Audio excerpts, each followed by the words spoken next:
Welcome back, friends. Welcome back. Now I want you to get comfortable. Get a hot beverage. Dim the lamps and get your best blanket. Let your breathing slow. Let your shoulders drop.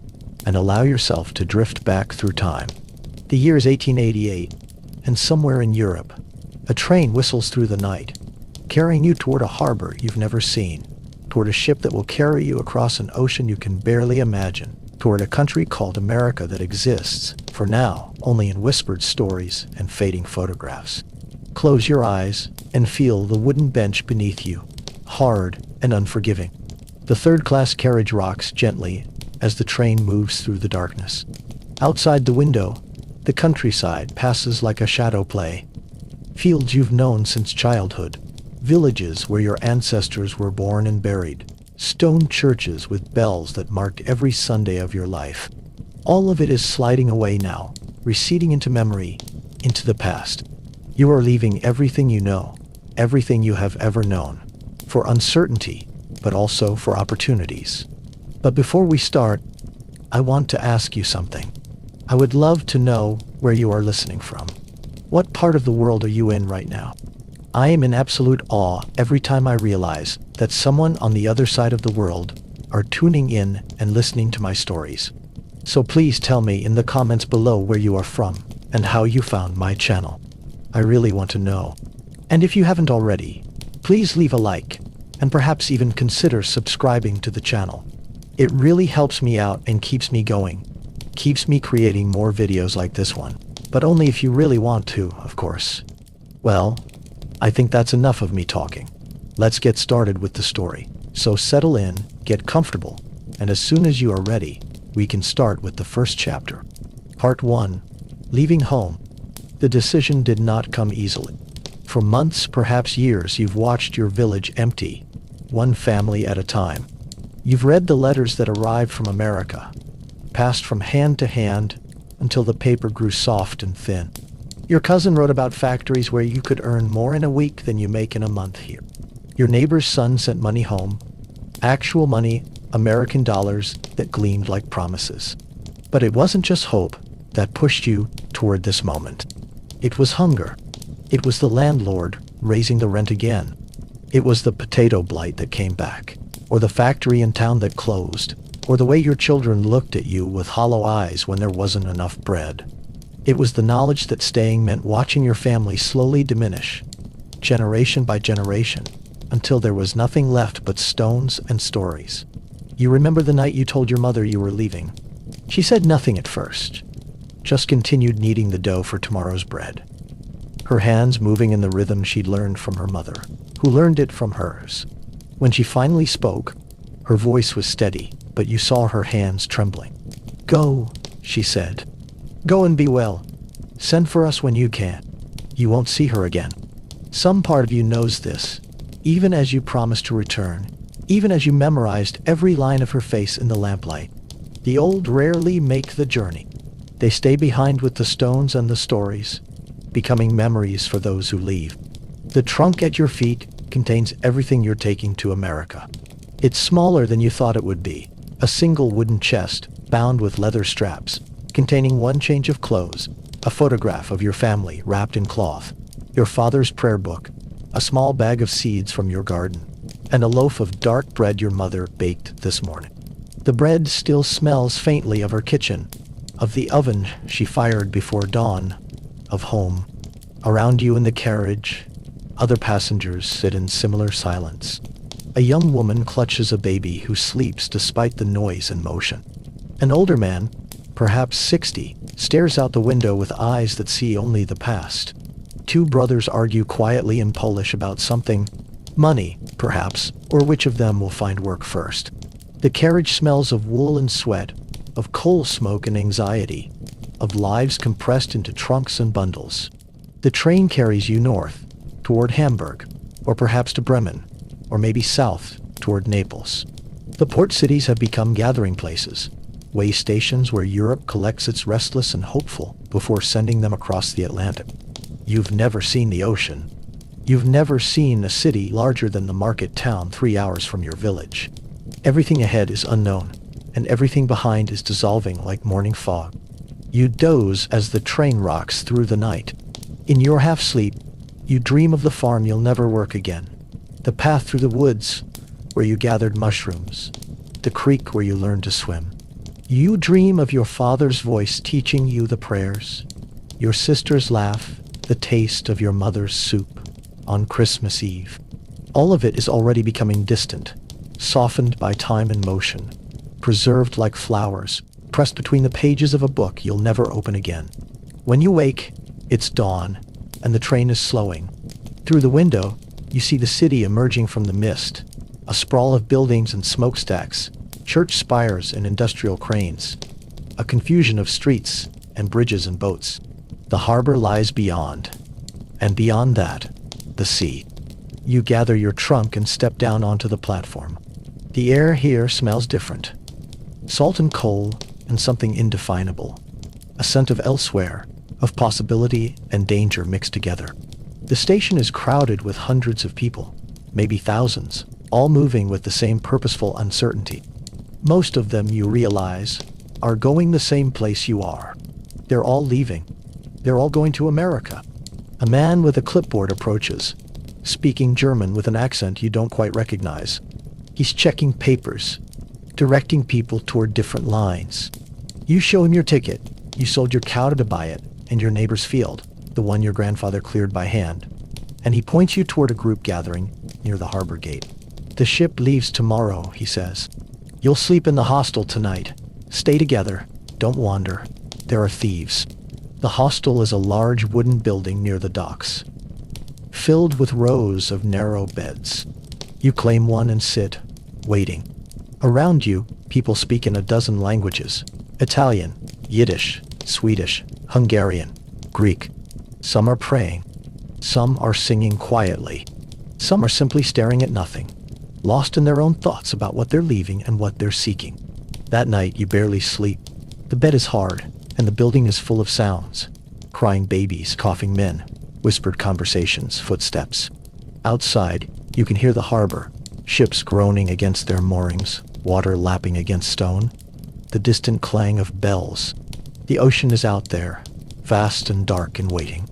You think about your mother's hands in the dough. You think about the path through the woods. You think about everything you're carrying in memory now, because memory is all you have left. Tomorrow, you board the ship. Part 2. The voyage. The ship is larger than anything you've ever seen. It rises from the harbor like a floating city. Black steel sides streaked with rust.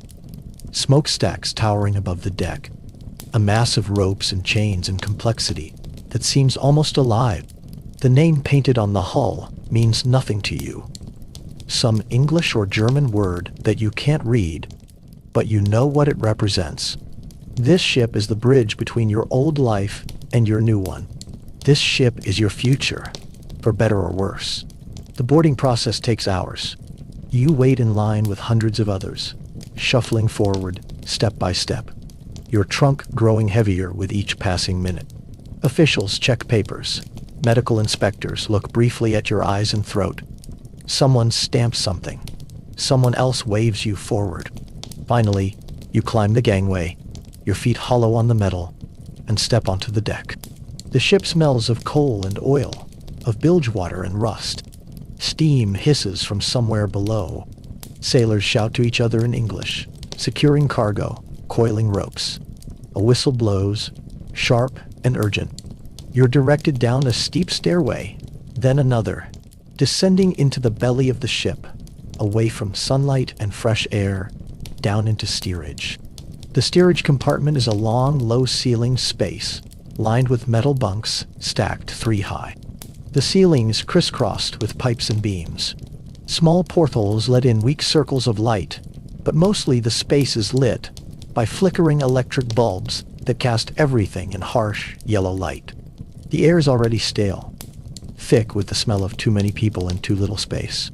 You find an unclaimed bunk, a middle one, which is better than the bottom where you'll get stepped on, but worse than the top where at least there's a bit more air. The mattress is thin canvas stuffed with something that crackles and shifts. There's a single folded blanket, rough wool that smells of disinfectant. This will be your home for the next 2 weeks, perhaps 3 if the weather is bad. All around you, families are settling in, claiming bunks, arranging their few possessions. Children are crying, overwhelmed by the strangeness and the noise. An old woman nearby is praying in Russian, her voice a steady murmur. 2 young men are arguing about who gets which bunk. Someone is already being sick in a corner, though the ship hasn't even left port yet. You stow your trunk beneath your bunk and sit, testing the mattress. It's hard, and the metal frame creaks ominously. From here you can see the porthole, a small circle of light showing a slice of harbor, of other ships, of sky. You watch that circle of light and try to breathe slowly. Try not to think about the fact that you're about to spend weeks trapped in this metal cave, floating on water that could swallow you whole. The ship's horn sounds, deep and resonant, vibrating through the hull and into your bones. The deck shudders. The engines, somewhere far below, begin their rhythm, a massive, mechanical heartbeat that will become the soundtrack of your journey. Slowly, so slowly, the view through the porthole begins to change. The ship is moving. You climb up to the deck one last time as the ship slides out of the harbor. The city recedes behind you, growing smaller, becoming a sketch of spires and rooflines, then a smudge on the horizon, then nothing. The last piece of Europe dissolves into the sea. That's when it truly hits you. There's no going back now. Below deck, the rhythm of steerage life begins to establish itself. The ship's routine is rigid and unforgiving. Meals are served twice a day at long tables in the dining area. Breakfast is weak tea and hard bread. Dinner is soup or stew, sometimes with a bit of meat, often without. The food is tasteless and meager, but you eat it anyway, because hunger is sharper than disappointment. The days blur together. There's nothing to do but wait, and waiting on a ship is different from waiting on land. Here, there's nowhere to walk except the narrow aisles between bunks. No privacy except the thin curtain some families hang around their spaces. No escape from the constant presence of hundreds of other people, all of them trapped in this same metal world, all of them suspended between what was and what might be. The seasickness starts on the second day. The ocean grows rough, and the ship begins to roll, a slow, sickening motion that never stops. Your stomach lurches with each swell. The smell of vomit fills the air, mixing with the existing odors of unwashed bodies and stale water. People lie in their bunks, moaning, too sick to eat, too sick to move. The portholes show nothing but gray water and grayer sky. You spend 3 days, barely able to lift your head. When you finally emerge from the worst of it, weak and hollow, you find that many others are still suffering. The steerage compartment has taken on the atmosphere of a sick ward. The air is thick and fetid. You force yourself to climb up to the deck, needing fresh air, needing to see something other than the low ceiling and the rows of bunks. On deck, the wind is sharp and cold, but it's clean. You stand at the railing and look out at the ocean. Endless, empty, rolling under a vast sky. There's nothing to see but water in every direction. No land, no ships, no birds. Just waves and more waves, an infinite procession of gray-green water, each wave unique, and each wave exactly the same. The wind is sharp against your face, and you realize you're crying. You don't know exactly why. Grief for what you've left, fear of what's ahead, or simply the overwhelming strangeness of being here now, on this ship in the middle of the Atlantic. So far from everything you've ever known, that it seems impossible you ever had a life before this moment. But you're not alone in your tears. Up and down the railing, other passengers stand in similar postures of grief and contemplation. A woman is sobbing into her hands. A man is praying, his lips moving silently. 2 children are pointing at the waves, their faces a mixture of wonder and worry.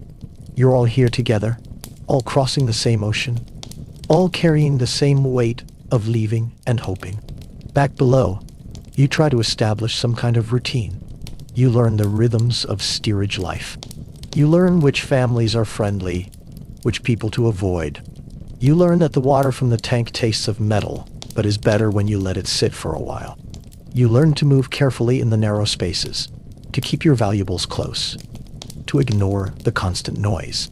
You make friends with a family from a village not far from yours, a mother and father with 3 small children. The father worked in a textile factory that closed.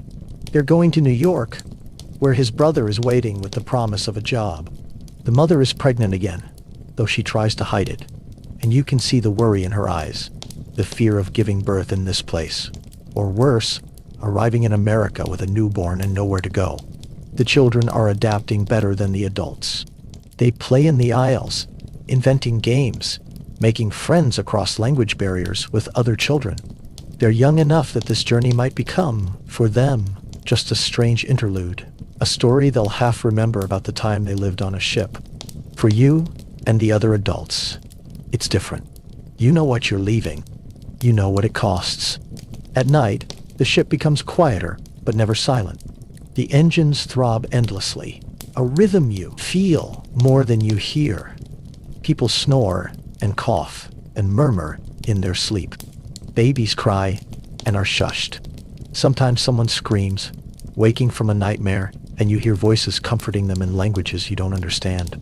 The ship creaks and groans, the metal hull flexing with the waves, and you lie in your narrow bunk and try not to think about how far below you the ocean floor is. Try not to imagine the cold, dark water pressing against the steel that separates you from drowning. Storms come and go. During the worst of them, you're ordered to stay below. The ship pitches and rolls violently. Water leaks through somewhere, pooling on the floor. People vomit. Someone's trunk breaks loose and slides across the compartment, crashing into bunks. You cling to your bed and pray in the language of your childhood, prayers you thought you'd forgotten, prayers that come back automatically when you're frightened. But between the storms, there are calmer days. Days when the sun breaks through the clouds and the sea turns blue instead of gray. Days when you can spend time on deck, feeling the warmth on your face, watching the waves glitter in the light. On these days, someone might play music, a fiddle or a concertina, and people gather to listen. Some of them are even dancing a little in the small spaces available, reclaiming for a moment some sense of joy, some memory of celebration. One evening, as the sun is setting, you stand at the railing with dozens of others, watching the sky turn orange and purple and gold. The ocean catches the light, turning molten for a few perfect minutes. No one speaks.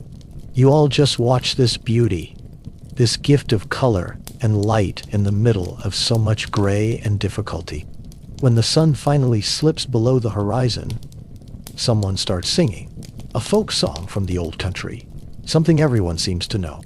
Other voices join in, harmony building, and for these few minutes, the ship becomes a small floating island of song in the vast ocean.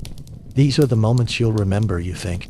Not the sickness or the fear, but this, the singing at sunset, the way strangers became a community in their shared journey, the way beauty persisted even in hardship. The voyage stretches on. 1 week, 2 weeks.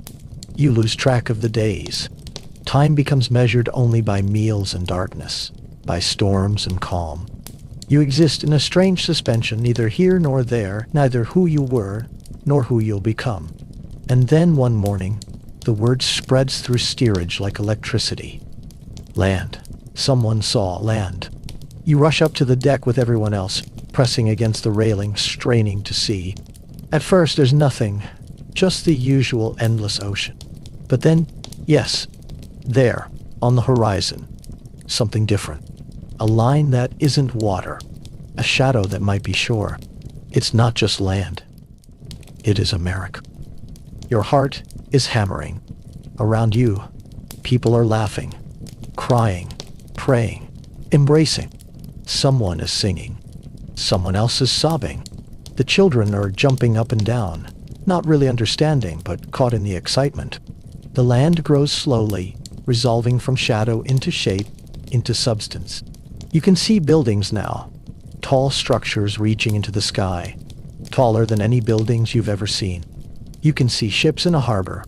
You can see the city itself, massive and sprawling, impossible and real. And then, as the ship makes its slow approach, you see her. The Statue of Liberty rises from the harbor, green-gray in the morning light. her torch lifted high, her crowned head serene and massive. She's bigger than you imagine from the descriptions, bigger than seems possible for a human-made thing. She stands there like a guardian, like a promise, welcoming and implacable. You stare up at her as the ship slides past, and you feel something crack open inside you. This is America. This is the country that welcomed the tired, the poor, the huddled masses yearning to breathe free. This is the place where you're supposed to find opportunity, freedom, a future. This is the destination of all these weeks of suffering and hope. But the statue says nothing. She just stands there, eternal and silent. And you don't know yet whether her promise is real or just another story people tell themselves to make the journey bearable. The ship's horn sounds again, announcing your arrival. The engines slow. The ship turns toward the docks of Ellis Island. Your journey across the ocean is over. Your journey into America is about to begin. Part 3.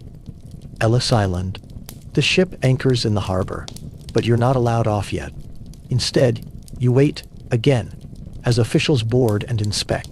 First and second class passengers are processed quickly, allowed to disembark with minimal fuss. They have money, papers, connections. They're the kind of immigrants America supposedly wants. You and the other steerage passengers wait below. Hours pass. The excitement of arrival slowly transforms into anxiety. You've heard stories about Ellis Island, about the inspections, about the people who are turned away after coming all this way. You check your papers for the 100th time, making sure everything is in order, though you're not entirely sure what in order means. Finally, the word comes. Steerage passengers are to gather their belongings and prepare to transfer to a ferry that will take you to Ellis Island. You collect your trunk, check that your photograph and your father's prayer book are still there, and join the slow-moving line climbing up from the depths of the ship. The ferry ride is short, but every minute feels extended. Around you, people are silent now. The joy of arrival, tempered by the uncertainty of what comes next. The island approaches, a cluster of buildings dominated by a large red brick structure with towers and arched windows, looking more like a palace or a prison than a processing station. You disembark onto the pier and are herded into lines. There are so many of you, hundreds from your ship alone, and there are other ships unloading as well. The year is somewhere around 1907 now, and this is the peak of immigration. More than 1 million people will pass through Ellis Island this year. Right now, you're just one more number in that impossible flood. The processing begins immediately. You're directed into the main building, climbing a steep staircase. Later, you'll learn that doctors are watching you climb, looking for signs of lameness, breathlessness, any physical weakness that might make you a burden to America. But you don't know this yet. So you climb steadily, trying not to show how exhausted you are from the journey. At the top of the stairs, you enter the Great Hall. It's enormous, a vast space with vaulted ceilings, filled with rows of metal railings creating a maze of queues. The noise is overwhelming. Hundreds of voices in dozens of languages, babies crying, officials shouting instructions, boots echoing on the tile floor. The windows let in bright sunlight that makes everything somehow both clear and confusing. You're directed into one of the lines. The family you befriended on the ship is somewhere behind you. You crane your neck to see them, but the crowd is too thick. You're on your own now. The line moves slowly. You shuffle forward step by step, your trunk growing heavier, your anxiety growing with each passing minute. Around you, people are nervous, fidgeting with papers, whispering prayers.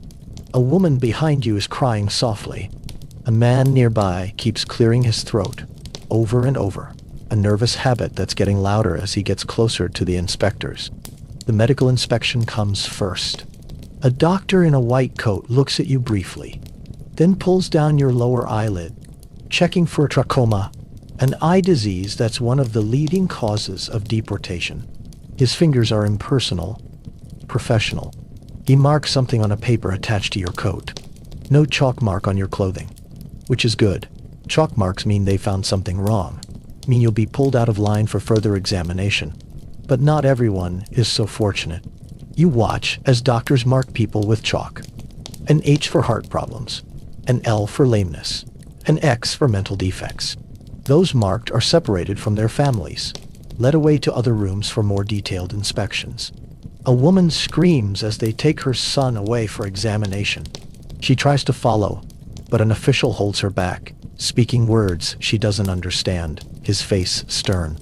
You move forward, past all the doctors and commotion, and to the legal inspection. Here, an inspector sits at a tall desk, an interpreter standing beside him. They call you forward. The inspector asks questions, rapid fire, barely looking at you.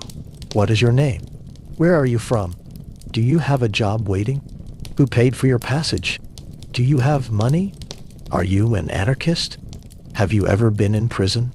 Do you have relatives in America? You answer as best you can, your voice shaking slightly. The interpreter translates. The inspector writes things down in a large ledger. He compares your answers to the ship's manifest, checking for inconsistencies. One wrong answer could mean rejection, could mean being sent back.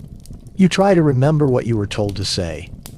Try to sound confident but not suspicious, capable but not threatening. How much money do you have? The inspector asks. You show him the few dollars you've brought. Not much, but hopefully enough to prove you won't immediately become a public charge. He counts it, notes it down. His face reveals nothing. Where will you go? You give him the address you've memorized. A cousin's place, or a friend's, or maybe just the address from a letter someone sent home. You don't actually know if you'll be welcome there. Don't know if the address is still valid. But you say it with as much confidence as you can muster. The inspector looks at you for a long moment. Then he stamps something on your papers and waves you forward. You've passed. The relief is so intense, it makes you dizzy. You've passed. You're allowed in. America has accepted you. But the process isn't quite over. You need to exchange your remaining money for American currency. You need to find out about train tickets to your final destination. You need to retrieve your trunk and navigate your way out of this building and onto the ferry that will take you to Manhattan. And not everyone is experiencing this relief. As you move toward the exit, you pass the detention rooms where people are being held for further inspection or deportation. Through the windows, you can see them, families huddled together on benches, women crying, men with their heads in their hand. Some of them will be released after more questioning. Some will be sent back, put on a ship, and return to Europe, their American dream ending before it even began. You think about the woman whose son was taken for examination. You hope he passes. Hope they're reunited. Hope she isn't experiencing the worst nightmare of this journey. To have come so far only to be separated from a child. To have to choose between staying in America without him or returning to poverty with him. But these thoughts are brief. You're exhausted, overwhelmed, moving through the final stages of processing in a daze. Finally, you're directed onto a ferry bound for Manhattan. You stand at the railing with your trunk at your feet, watching the island recede behind you, watching the city approach. The Manhattan skyline is unlike anything in your experience. Buildings rise impossibly high. 10 stories, 15, some even 20 stories tall, reaching toward the sky like man-made mountains. You've never seen anything like it. Streets you can barely glimpse from here seem to teem with people and vehicles. Smoke rises from countless chimneys. The harbor is filled with ships, cargo vessels, passenger liners, ferry boats, tugboats, a constant movement of commerce and humanity. This is New York City. This is America. This is where your new life begins. The ferry docks, and you step off onto American soil for the first time as an approved immigrant. The date stamps itself in your memory. You'll remember this moment forever. Remember the feeling of solid ground after weeks at sea. Remember the noise and smell and overwhelming presence of the city. Remember the way your legs still felt the motion of the ship, even though you were standing on pavement. Around you, people are being met by relatives, joyful reunions, embraces, tears of happiness. A man is holding a sign with a name on it, searching the crowd.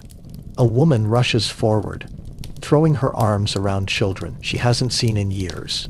Families are being formed again, or formed for the first time, as men who came ahead are finally reunited with the wives and children they saved for years to bring over. But many others, like you, are alone. You have an address, but no one is meeting you.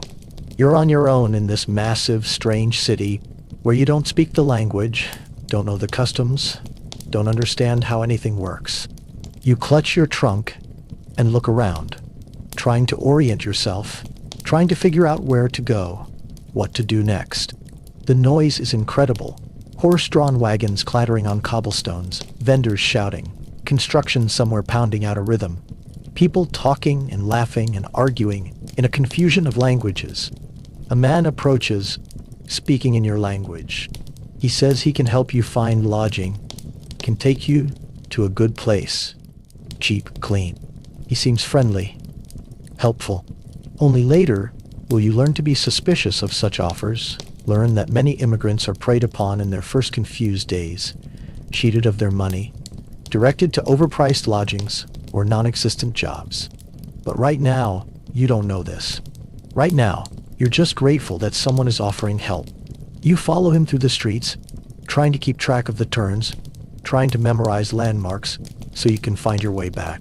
Your trunk is so heavy, and you've been carrying it for so long. Your whole body aches with exhaustion.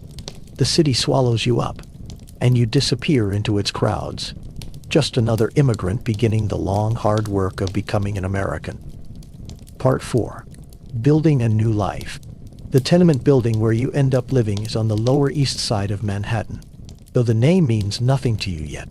It's a narrow brick structure, 6 stories tall, wedged between identical buildings on either side. The front door opens directly onto the street, and you climb narrow, dark stairs that smell of cooking and garbage and too many people. Your room, if you can call it a room, is on the 4th floor. It's tiny, barely 10 feet square, with a single small window that looks out onto a dark air shaft. The walls are thin enough that you can hear everything in the neighboring rooms. Arguments, crying, coughing, intimate sounds. There's a bed, a small table, a single chair. The toilet is down the hall, shared by everyone on the floor. There's no privacy, no quiet, no space to breathe. But it's yours. It costs more than you can really afford, but it's yours. You set down your trunk and sit on the bed, and for the first time in weeks, you're alone. You're not on a ship. You're not in a line being inspected. You're here, in America, in New York City, and now you have to figure out how to survive. The next morning you go looking for work. You've been given advice. Certain factories are hiring. Certain streets are where you might find day labor. Certain people might know of opportunities. You dress in your best clothes, which are worn and smell of the ship, no matter how many times you've tried to air them out, and you go out into the streets. The neighborhood is overwhelming. Every street is packed with people. Women carrying bundles, men pushing carts, children running between legs, vendors selling things from pushcarts. The noise is constant. Signs are in languages you recognize and languages you don't. Yiddish, Italian, English, Polish. The smell of cooking food mixes with the smell of garbage and horse manure and smoke from countless chimneys. Everyone here is foreign. Everyone here is from somewhere else.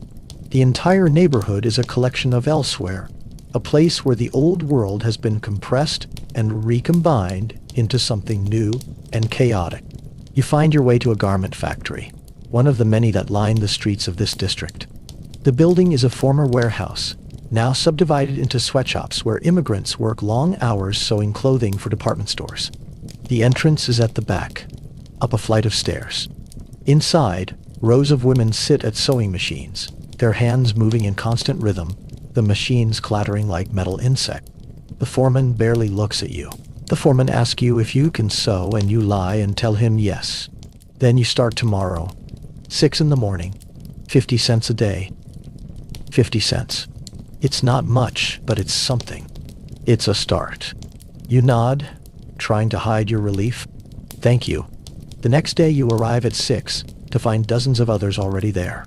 You're given a spot at a table with several other women, shown how to operate the machine, given a pile of fabric pieces to assemble. The work is repetitive, monotonous, requiring constant attention but no thought. Stitch after stitch, piece after piece, hour after hour. The room is hot. The windows are closed because the foreman says dust from outside will damage the fabric. The air is thick with lint and the smell of sweat. The machines are loud, making conversation impossible. You work in silence, your hands moving, your mind drifting back to home, to the farm, to work that was hard, but at least took place under the sky. At noon, you get a break. 15 minutes to eat whatever you've brought. You've brought bread and an apple.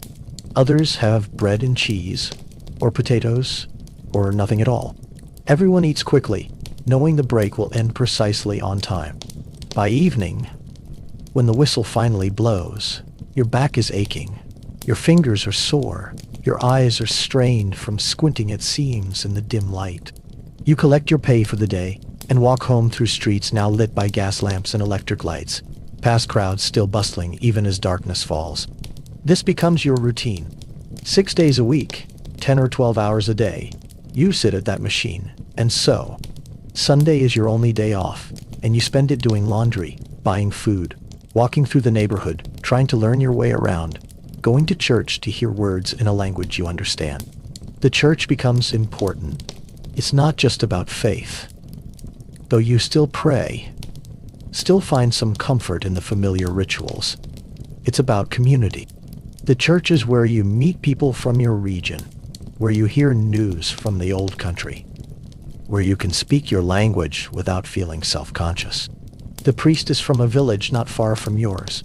He helps new immigrants navigate the city, writes letters for those who can't write, provides information about jobs and housing. Through the church, you meet other immigrants from your area. Slowly, you build a small network. These people become your family here, not related by blood, but bound by the shared experience of displacement, by the common struggle to make sense of this new world. You learn English slowly, painfully. You learn it in the streets, in the shops, from the children who pick it up so much faster than the adults. You learn the words for bread and meat and money and work. You learn how to ask for directions, how to haggle over prices, how to say I don't understand and thank you and excuse me. Some words never sound right in your mouth. Some sounds in English don't exist in your language, and no matter how many times you practice, you can't quite produce them correctly. Your accent marks you forever as foreign, but slowly, gradually, English stops being completely alien and becomes something you can navigate, if not master. The seasons change. Summer in the tenement is brutal. The heat is trapped by the buildings. The air is thick and still. The smell of garbage intensifies. There's no escape except the fire escape, where you sit in the evenings trying to catch any hint of breeze, watching the street below, listening to the sound of the city that never quite sleeps. Winter is equally harsh, but in different ways. The tenement is drafty, and fuel for heating is expensive. You wear all your clothes to bed, huddled under thin blankets, waking to frost on the inside of the window. More people get sick in winter. Coughs and fevers spread quickly in the crowded buildings. You hear ambulances in the night, coming to collect people who won't recover. You save every penny you can. Your dream is to bring over your family, or to save enough to move to a better place, or to start your own small business. But there's always something that takes the money. Rent, food, a coat for winter, medicine when you get sick, a contribution to help when someone in the community dies, and money is needed for the funeral. You're living day to day, paycheck to paycheck, always on the edge of destitution. One missed day of work could mean not making rent. One serious illness could mean financial catastrophe. There's no safety net, no savings to fall back on. You're surviving, but barely. And the life you imagined in America, prosperity, opportunity, success, seems like a cruel joke. But slowly, things improve. You get better at the work, faster, more efficient. The foreman notices, and your pay increases slightly, Now you make 75 cents a day, then $1. It's still not much, but it's progress. You move to a slightly better room, one with a window that actually opens to the outside, one where you can see a slice of sky. You learn the rhythms of the neighborhood. You know which street vendors have the freshest vegetables, which baker sells day-old bread at a discount in the evenings, which shop owner will extend credit if you're short at the end of the week. You know the shortcuts through the blocks, the places to avoid after dark, the corners where men gather looking for day labor in the mornings. The neighborhood itself is constantly changing. New immigrants arrive every week, and the composition shifts. More Italians here, more Jews there. A few Irish still holding on to their territory, Greeks establishing themselves near the docks. Languages mix and overlap.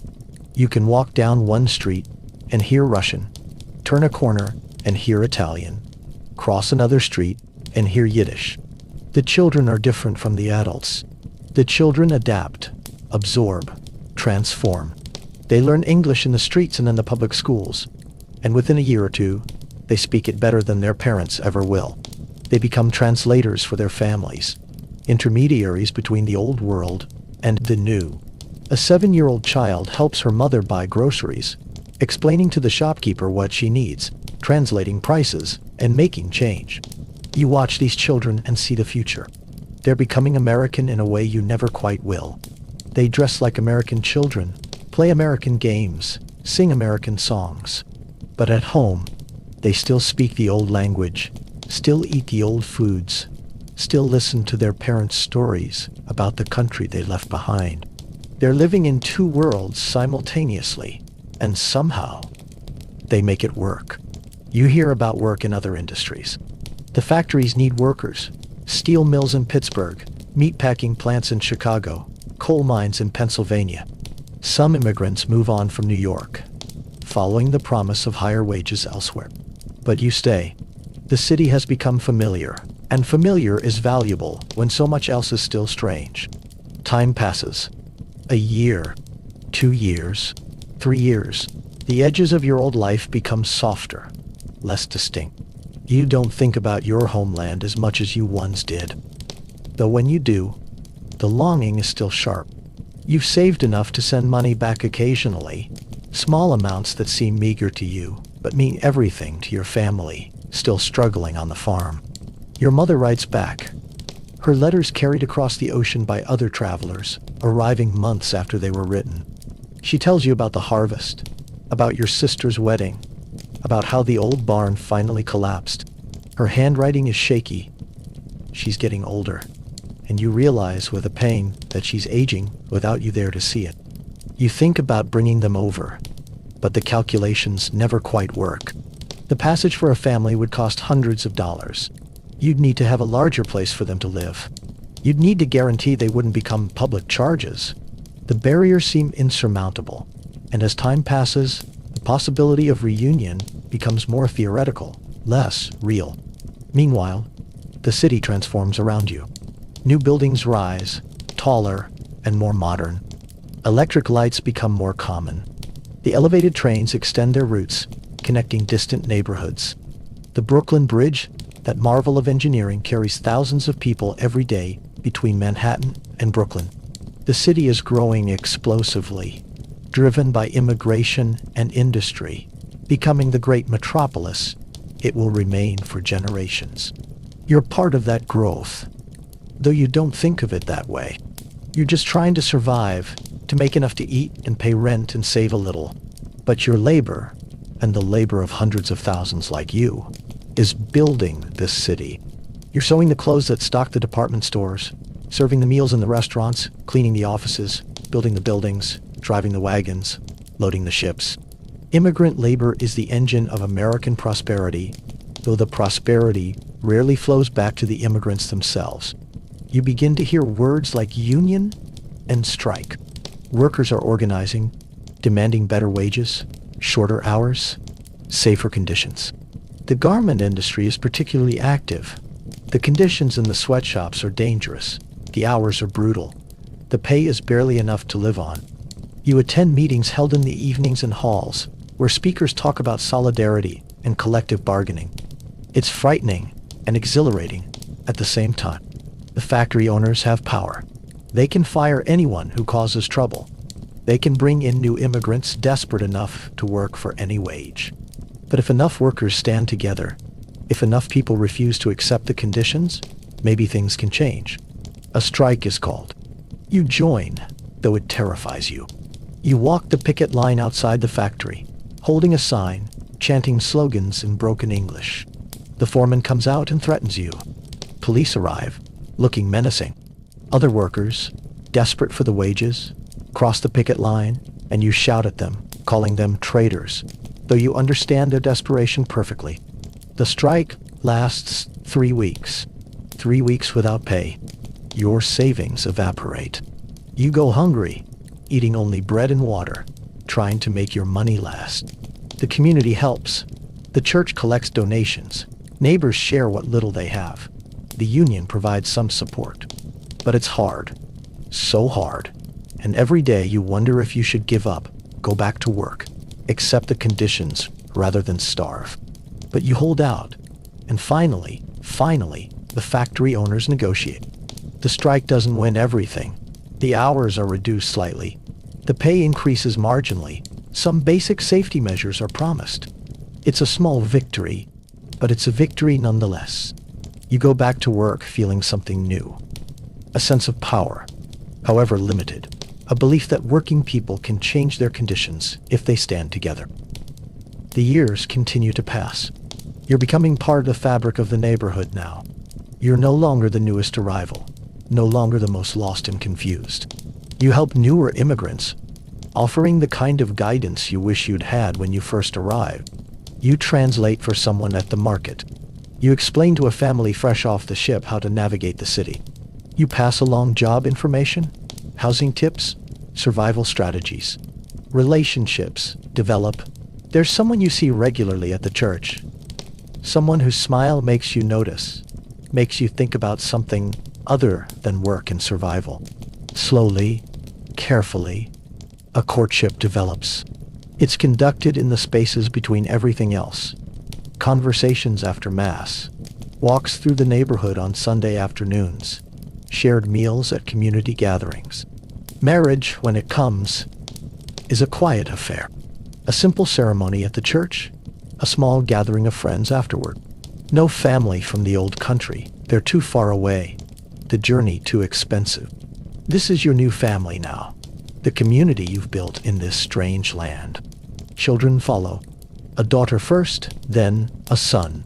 They're born American, citizens by birth in a way you'll never be unless you go through the naturalization process.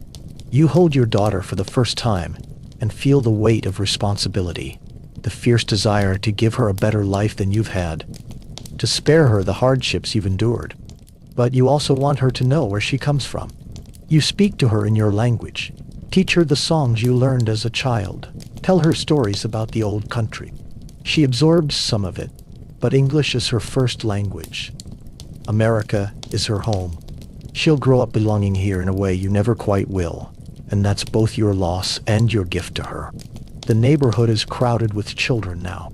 They play in the streets, dodging wagons and trolleys, inventing games from scraps and imagination. They attend the overcrowded public schools, learning to read and write, and becoming American. Some are brilliant students who will go on to high school and maybe even college, lifting their families into the middle class. Others will leave school young to work, perpetuating the cycle of poverty and labor. Your own children are somewhere in between. They're smart enough, but the pressure to contribute to the family income is constant. Your son starts working part-time when he's 10, selling newspapers before school. Your daughter helps with piecework at home in the evenings, sewing buttons while you work on other garments. Child labor is common, accepted, necessary for family survival. You hate it. You hate that your children can't just be children, that they have to work and worry and contribute. But there's no choice. The arithmetic of poverty is unforgiving. Every member of the family must contribute, or the family doesn't survive. Still, there are moments of joy. Sunday dinners with friends, where everyone contributes what they can, and the table is laden with foods from the old country. Dishes that taste like memory, like home. Holidays celebrated in the traditional way, keeping the customs alive even as they're slowly modified by American influences. Weddings and christenings, funerals and wakes. The rituals that mark time and bind the community together. The neighborhood changes continuously. Buildings are torn down and rebuilt. Businesses open and close. Some families move out, finding prosperity and relocating to better areas. The Bronx or Queens, or even to the suburbs, beginning to develop beyond the city limits. New immigrants pour in, filling the spaces left behind, keeping the neighborhood perpetually foreign, perpetually in transition. You grow older. The years of hard work take their toll. Your hands are arthritic from decades of sewing. Your back aches constantly. You're in your 40s now, though you feel ancient. The young person who arrived on that ship seems like someone else entirely. Someone from another lifetime. But you've survived. Against all odds, despite all hardships, you've made a life here. It's not the life you imagined during those weeks at sea, not the prosperity and ease that America seemed to promise. But it's real, and it's yours, and your children will have opportunities you never had. Part 5. Dreams and Disillusionment. The promise of America was always complicated, a mix of truth and exaggeration, hope and marketing. The letters that filtered back to Europe, the ones that convinced you and millions of others to make the journey, told stories of success. People who arrived with nothing and built businesses, who found good jobs and bought houses, who sent their children to school and watched them become doctors and lawyers and teachers. These stories were true. They happened, but they were the exceptions, not the rule. And the path to success was longer and harder than anyone admitted in their letters home. You think about this often now, especially as you watch your children navigate a world that's more American than European, more future than past. Your daughter is learning typewriting at a special school, hoping to get an office job that will pay better than factory work. Your son talks about becoming a mechanic, fascinated by the automobiles that are beginning to appear on the streets. Still rare, but growing more common each year. They have ambitions that you never could have had. They speak English fluently. They understand how America works in ways you never quite will. They're reaching for a version of success that exists somewhere between your poverty and the wealth of the native-born Americans who employ you. But the prejudice is still there, still sharp. Your children come home with stories about being called names, about being told to go back where you came from by children whose own parents or grandparents arrived on similar ships just a generation or two earlier. The hierarchy of immigration is rigid. Each new wave is looked down upon by those who came before. Each group struggling to prove they're more American than the latest arrivals.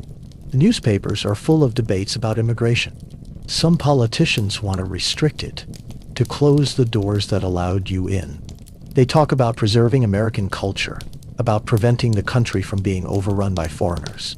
They propose literacy tests, quota systems, ways to keep out the poor and uneducated. You read these debates in the foreign language newspapers that circulate through the neighborhood, and you feel a mix of anger and fear.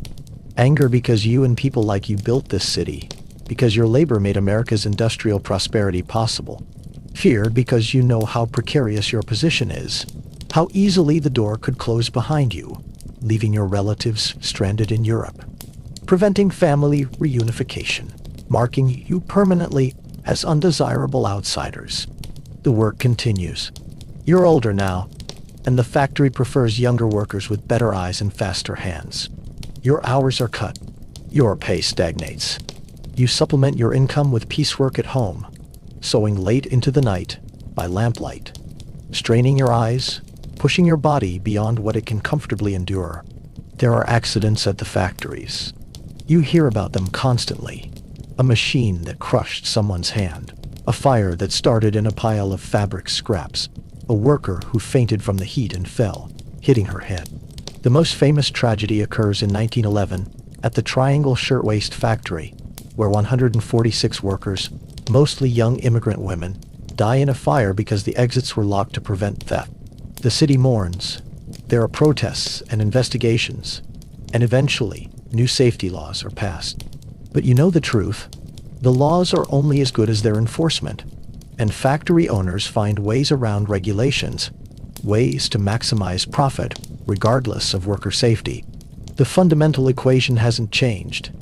Immigrant labor is cheap and replaceable, and the system is designed to benefit those who own capital, not those who sell their labor. Still, you persist. What choice do you have? Returning to Europe is not an option. You have children who are American, who belong here even if you don't quite. Going back would mean admitting defeat, abandoning the dream that sustained you through all these years of hardship. And there are small victories to celebrate. Your daughter gets the office job, and the pride you feel is overwhelming. She dresses nicely for work, takes the trolley to an office building downtown, sits at a desk and types letters for a lawyer. She makes more money than you ever did in the factory. She's moving up, becoming part of the American middle class. Your son finds work as a mechanic's apprentice. He comes home with grease under his fingernails, talking enthusiastically about engines and transmissions, about the future of transportation. He's learning a trade, developing skills that will serve him well. They're achieving what you came here for, even if you yourself never quite made it. Your struggle has made their success possible.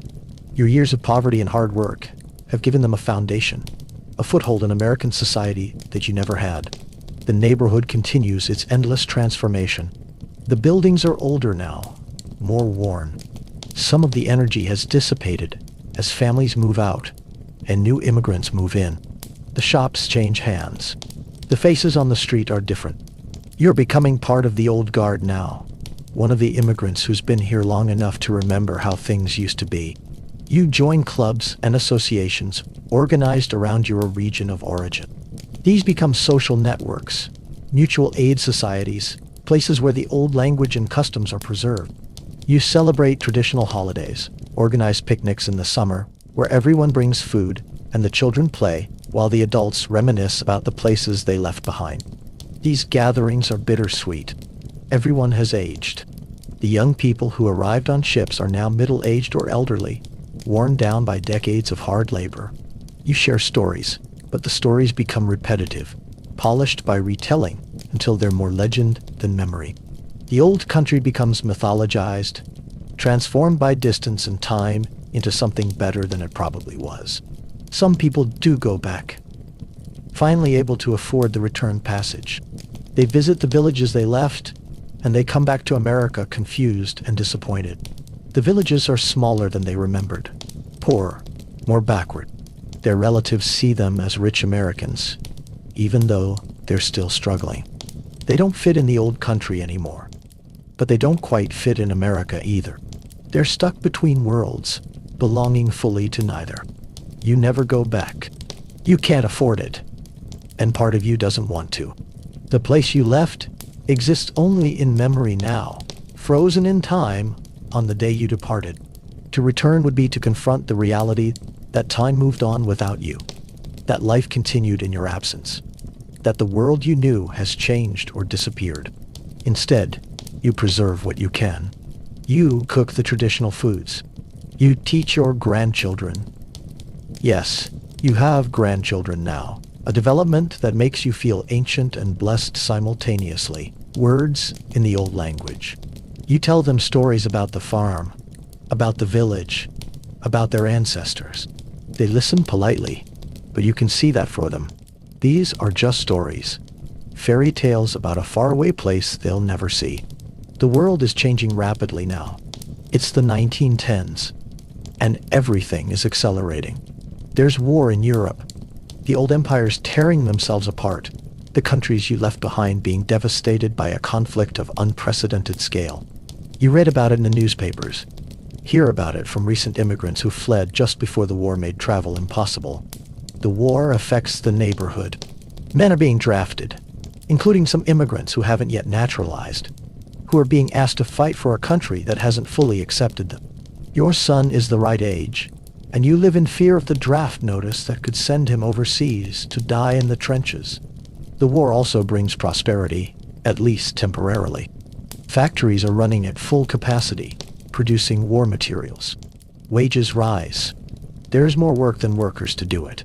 For the first time in years, you're not worried about making rent, not choosing between food and fuel. But the cost is high. Young men from the neighborhood are dying in France, their names posted in the windows of their family homes, gold stars marking loss. The community mourns collectively, attending funerals for boys who left as Americans and died as soldiers, finally and fully accepted by the country that sent them to die.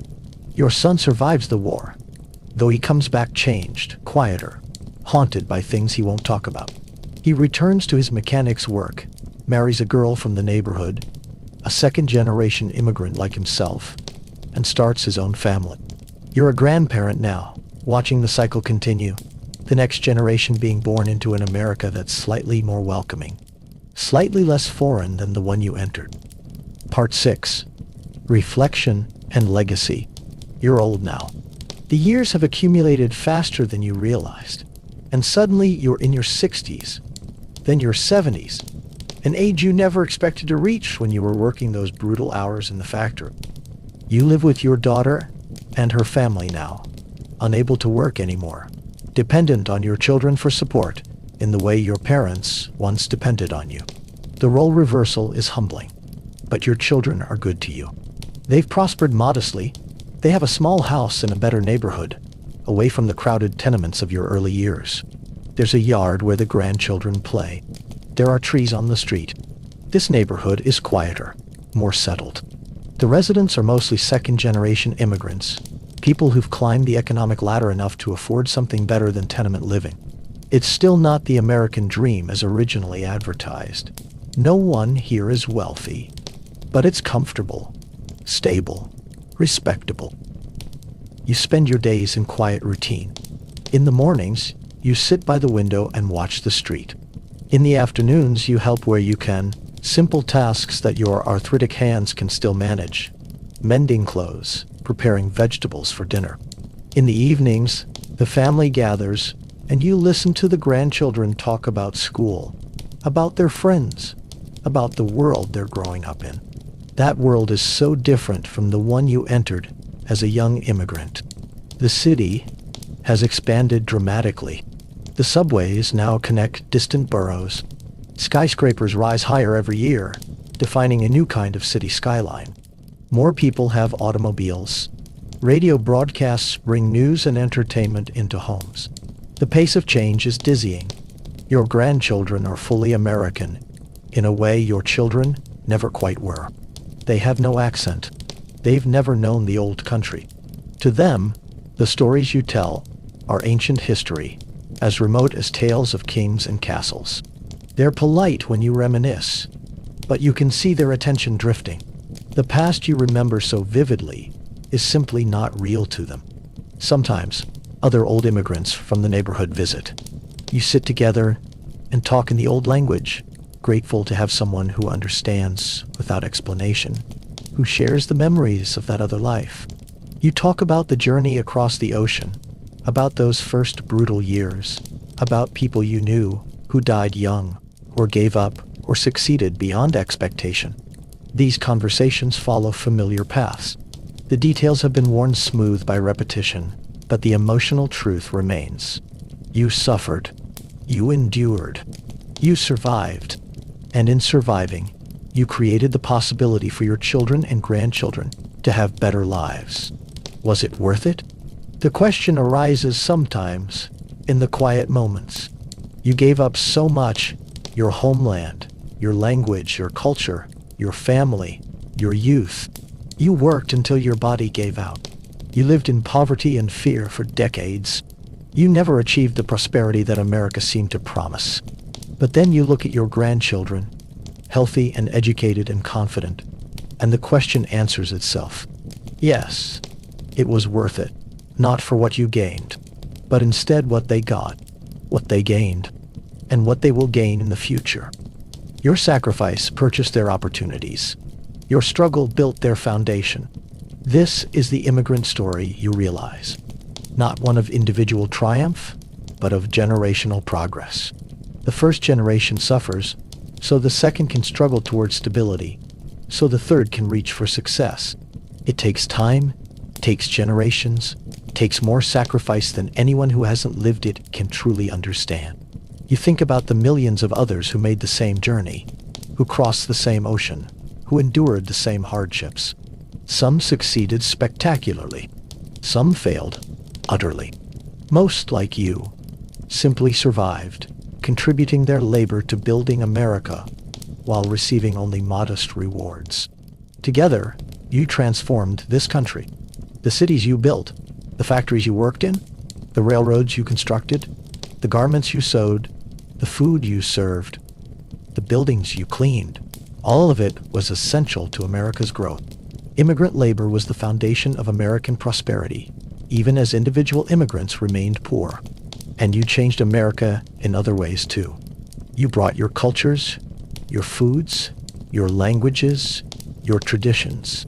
You added complexity and diversity to the American identity. The neighborhoods you created, Little Italy, the Jewish Quarter, Greek Town, Polish Hill, became lasting parts of the urban landscape. The foods you cooked entered the American diet. The words from your languages crept into English.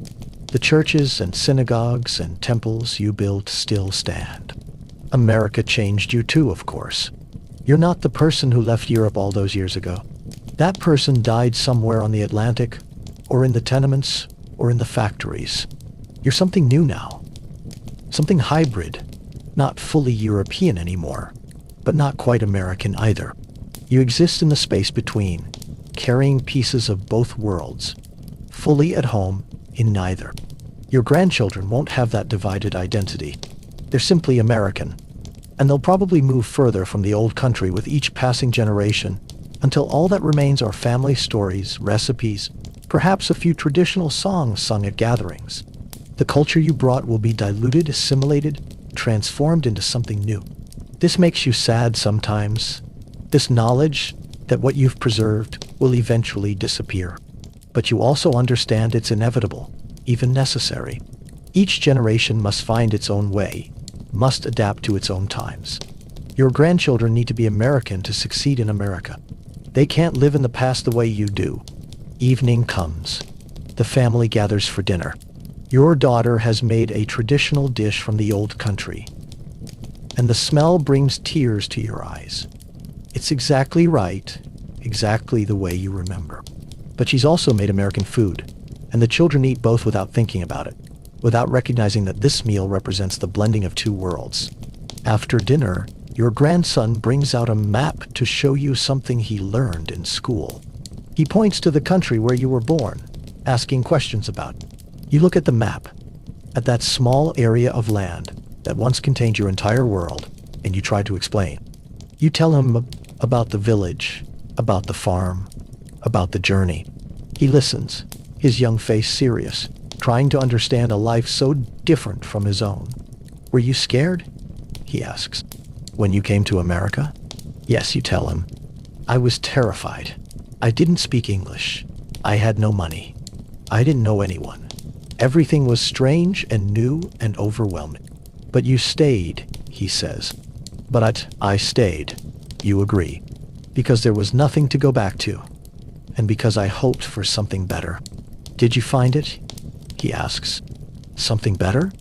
You look at him. At this bright, healthy, confident child who will probably go to college, who will have opportunities you couldn't have imagined. Yes, you say. I found it, but not for myself. For you. He doesn't fully understand. But that's all right. Someday, he might. Someday, he might have his own children. And he'll tell them about his grandparents who came from far away, who worked hard, who made a life in a strange land. The details will be vague, simplified, perhaps wrong in places. But the essential truth will remain. That people came here hoping for better. That they suffered and endured. That they built something lasting. Part 7. The quiet ending. The years drift by now, gentle as falling leaves. You're very old, and time has become strange. Days pass quickly, but also slowly, each one much like the last, blurring together into a peaceful continuity. You spend more time sleeping now, drifting in and out of consciousness, and in your dreams, the past and present mix freely. You dream of the ship crossing the ocean, but when you look at the passengers, they're your grandchildren. You dream of the factory, but the machines are making something impossible, something that dissolves when you try to see it clearly.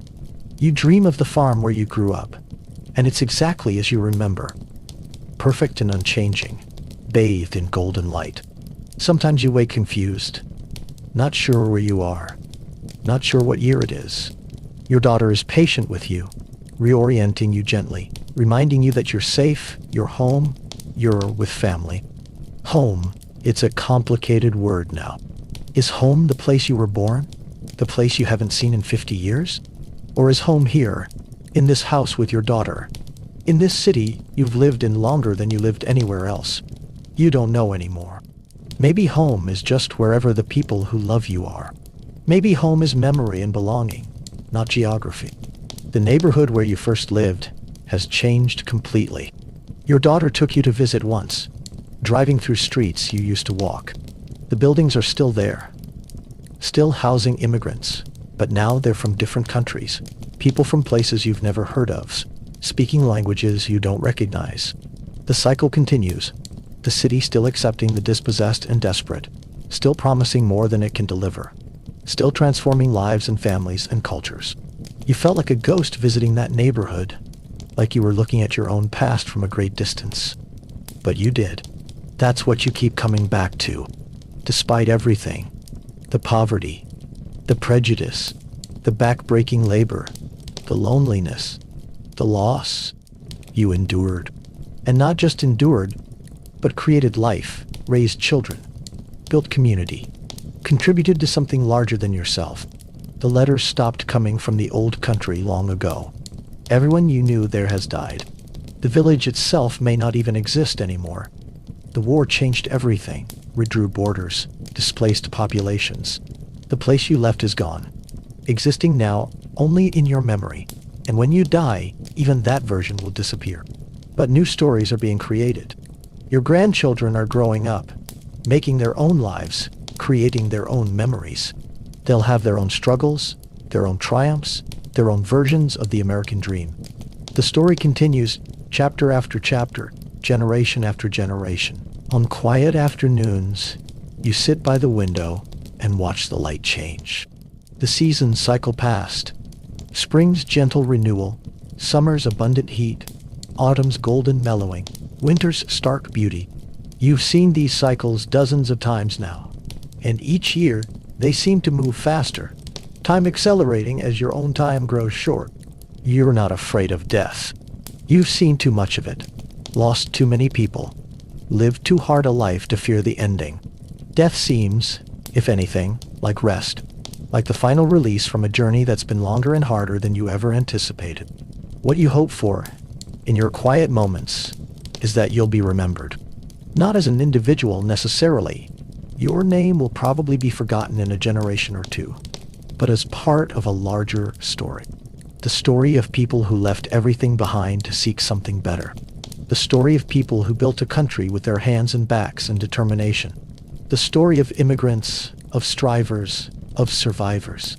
Your daughter sits with you often, holding your hand, sometimes talking, sometimes just sitting in comfortable silence. She knows these are your final days, and she's making sure you're not alone. This attention is a gift, a return of the care you gave her when she was young, the circle of family care completing itself. "Tell me about the ship," she says one afternoon. "Tell me about coming to America."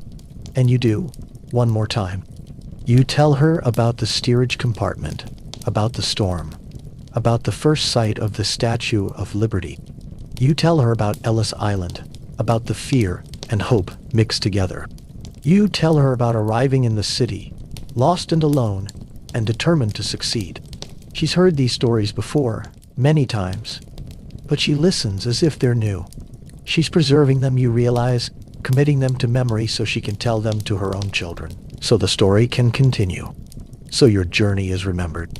Thank you, you say to her, though you're not sure exactly what you're thanking her for. For listening, maybe. For caring. For being proof that your journey mattered, that your suffering had purpose. She squeezes your hand.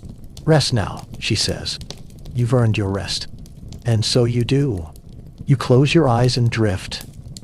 And in your half-sleep, you're back on the ship, feeling it rock gently beneath you. But this time, you're not afraid. This time, you know how the journey ends. You know that you'll arrive safely, that you'll survive, that you'll create a life and a family and a legacy. The ocean stretches endlessly around you, dark and deep and eternal. The ship moves steadily forward, its engines thrumming their constant rhythm. Above, stars are beginning to appear in the darkening sky. The same stars you watched from the farm as a child. The same stars that shine over America, connecting past and future in their ancient light. You are between worlds, between then and now, between sleeping and waking. The motion of the ship is soothing, rocking you gently, steadily, like a mother rocking a child. The sound of the waves is constant, eternal, the heartbeat of the journey. Somewhere ahead, though you can't see it yet, land is waiting.